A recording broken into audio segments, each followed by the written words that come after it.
안녕하세요. 안 다니던 성당을 다니려니까 엄청 바쁘네요. 성당을 왜 다니냐고요? 아, 아직 잘 모르겠어요. 처음에 3주는 다닐까 말까 엄청 고민을 했는데 일단 다니기로 시작했으니까 또 열심히 다녀보자. 20 몇 년 만에 성당을 자발적으로 나갔는데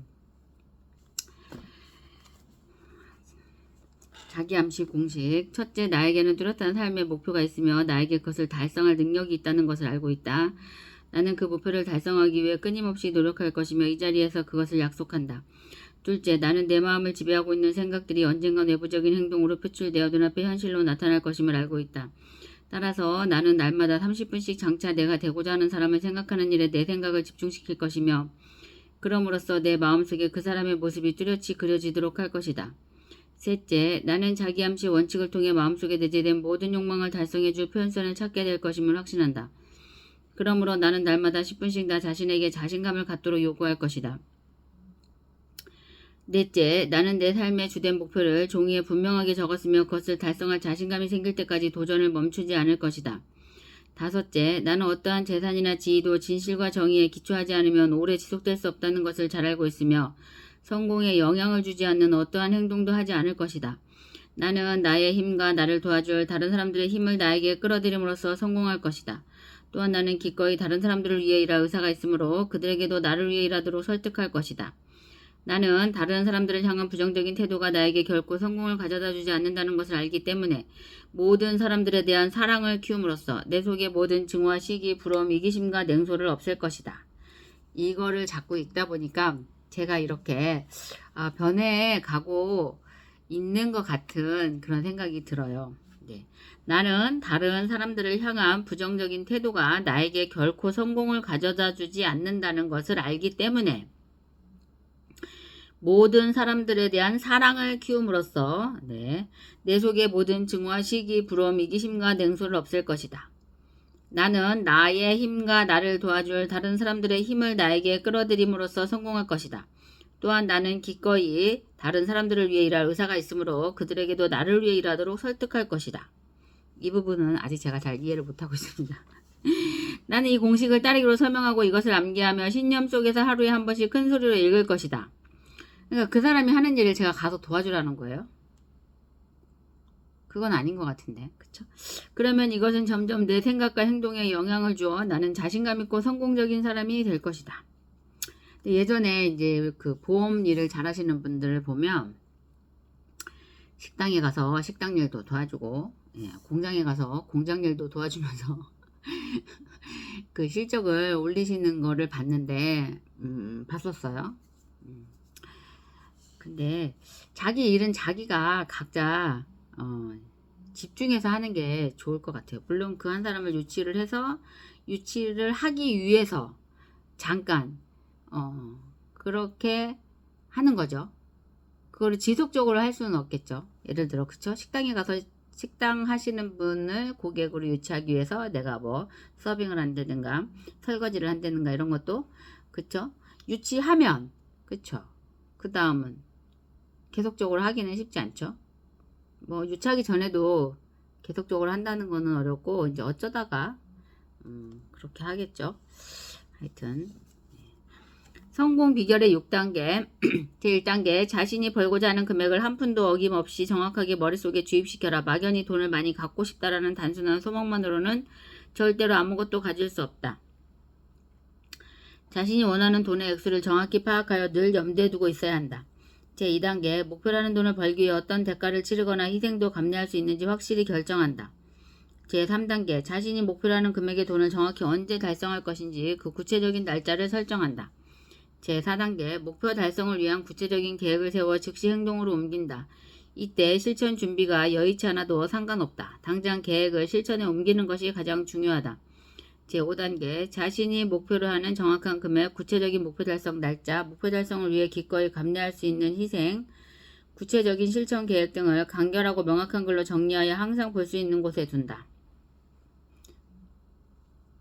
제6단계 그 메모를 매일 잠자리에 들기 직전과 아침에 일어난 직후 등 하루에 최소한 2번 이상 큰 소리로 읽으며 성공 의지를 불태운다. 자신의 꿈이 담긴 메모를 읽으며 자신이 설정한 목표가 이미 달성됐다고 생각해야 하면 물론이고 굳게 확신해야 한다. 부자가 되기 위해서는 위의 6단계에 기술된 모든 사항을 철저히 이행해야 한다. 그 중에서도 특히 제6단계의 준수사항이 가장 중요하다. 사실 아직 목표라는 돈도 벌지 못했는데 이미 성취한 것처럼 생각하고 행동을 하는 주문은 말도 안 된다고 불평할지도 모른다. 하지만 바로 여기서 가슴속에 뜨거운 열망이 대두될 필요성이 있는 것이다. 만약 부자가 되고자 하는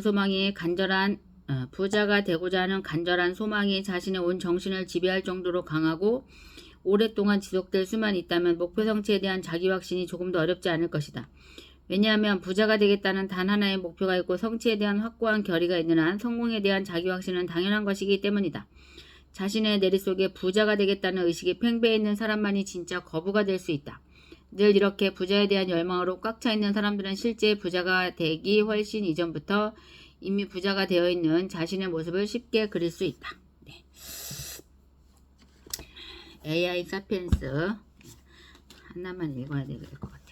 AI 닥터를 활용한 글로벌 메디컬 서비스. 당연히 의사들도 AI 진단 시스템에 큰 도움을 받을 수 있다. 사실 아무리 뛰어난 전문이라도 띄엄띄엄 찾아오는 환자의 모든 데이터를 확인하고 의심이 가는 병을 전부 체크하기는 쉽지 않다.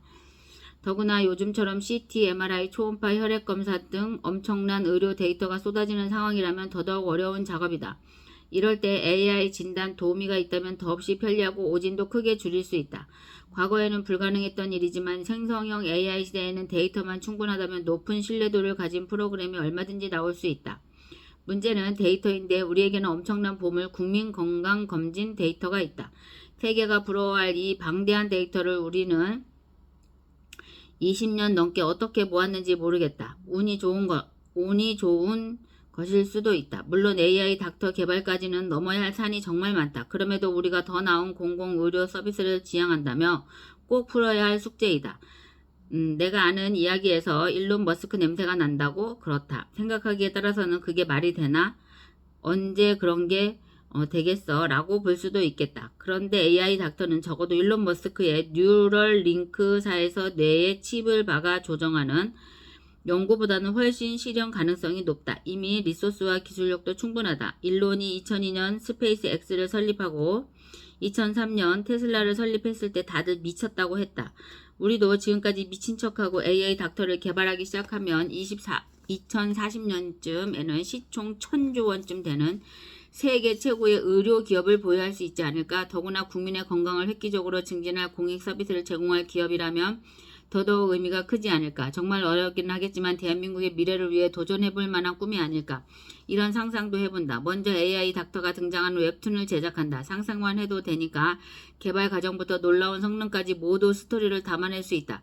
헬스, 코칭, 웨어러블 위치도 등장한다. 미래에 등장할 만한 서비스들로 스토리를 엮어낸다. 이번 시대는 환자를 돌보고 대화하는 귀여운 로봇 볼리도 등장하면 좋겠다. 웹툰 작가의 아이디어를 돕기 위해 관련 전문가들이 자문해준다면 이야기는 더욱 짜임새가 갖춰질 것이다. 이렇게 협업을 통해 만든 웹툰이 글로벌 시장에서 큰 인기를 끌어준다면 당연히 넷플릭스 드라마로 제작될 것이다. 요즘 한국 웹툰 플랫폼의 인기를 감안하면 그렇게 어려운 일도 아닐 듯하다. 만약 드라마가 데이트를 기록한다면 그야말로 전 세계가 들썩들썩할 것이다. 더 글로리의 김밥이 유행할 때 먹방 유튜버들이 대활약한 것과 메디컬 서비스 관련 유튜버들이 이 드라마에 나오는 AI 닥터 헬스코치, 입원실 도우미, 로봇 볼리 등의 다양한 기술들이 얼마나 실현 가능한지, 연구 수준은 어디까지 와 있는지, 어떤 건 과장인지 등을 분석하는 영상이 엄청나게 쏟아질 것이다.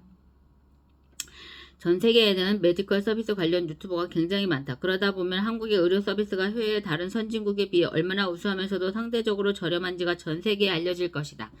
특히 AI 닥터를 개발하는 과정에서 우리 국민이 수십 년간 측정해 온 건강검진 데이터가 세계에서 유일하며 이것이 AI 닥터의 실력을 결정하는 가장 중요한 요인이라는 것도 알릴 수 있다.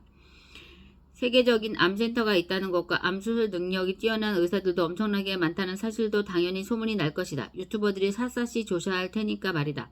그렇다면 관광을 겸한 글로벌 메디컬 서비스도 충분히 개발할 수 있지 않을까?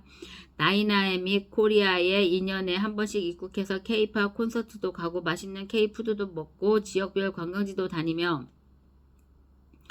축제에도 참가한 뒤에 마지막으로 건강검진을 받고 돌아가는 코스이다. 그리고 집에 갈 때는 드라마에 나왔던 에어러블 위치를 채워주고 헬스 코칭 서비스도 제공한다. 혹시 건강검진에서 암과 같은 중증병이 발견되면 MRI, CT, 초음파 등 최고의 진단기기로 정밀 진단을 받은 뒤 필요하면 수술 스케줄도 잡아준다. 수술 후에는 디지털 병동에서 로봇 볼리와 함께 시간을 보낼 수 있다. 수술 후 집으로 돌아갈 때는 다양한 디지털 측정 장치를 함께 보내 지속적으로 모니터링하며 AI 코치가 수술 후 회복을 위한 최고의 운동, 식사 등에 대한 정보를 제공한다. 꿈 같은 얘기인가? 일단 우리나라에 성형수술을 받아오는 사람들이 엄청나게 많은 걸 감안하면 이런 비즈니스 모델은 잘 될 가능성이 상당히 높다. 그래서 많은 병원이 관심을 갖고 있다. 의료보험수가 적용이 안 되는 영역이라 수익성이 높기 때문이다. 오늘은 여기까지 읽겠습니다. 네, 즐거운 일요일 되시기 바랍니다. 구독, 좋아요도 눌러주세요. 감사합니다.